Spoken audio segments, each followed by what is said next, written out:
Breast biopsy అనేది ఎప్పుడైతే మనం లంప్ కానీ లేకపోతే క్యాన్సర్ కంతి కాకముందు కూడాను డీసీఐఎస్ అని అంటాం. అంటే ఇంకా క్యాన్సర్ కిందికి టర్న్ కాని పేషెంట్స్ అనమాట. వీళ్ళని 0 స్టేజ్లో ఉండంగానే, అంటే ఫ్యూచర్లో దాన్ని అలాగే వదిలేస్తే కనుక అబ్నార్మల్ ఏరియాస్ అన్నీ కూడాను ఫ్యూచర్లో క్యాన్సర్ కిందకి డెవలప్ అయ్యేదానికి ఆస్కారం ఉంటుంది.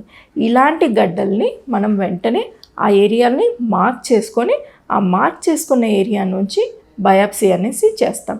ఒకప్పుడు వీటిని అనెస్థీషియా ఇచ్చి ఇన్సిషన్ అంటే స్కిన్ కట్ చేసేసి లోపలికి వెళ్ళి బయాప్సీ చేయాల్సిన అవసరం ఉండేది. ఇప్పుడు అవన్నీ కాకుండా సింపుల్గా అల్ట్రాసౌండ్ గైడెన్స్ తోటి, అంటే మన అల్ట్రాసౌండ్ అంటే ఒక చిన్న మనకు ఈ కడుపుకి సంబంధించిన అల్ట్రాసౌండ్ మెషిన్ ఎలా ఉంటుందో సేమ్ మెషిన్ అలాంటిదే, డిఫరెంట్ ప్రోబ్ ఉంటుంది.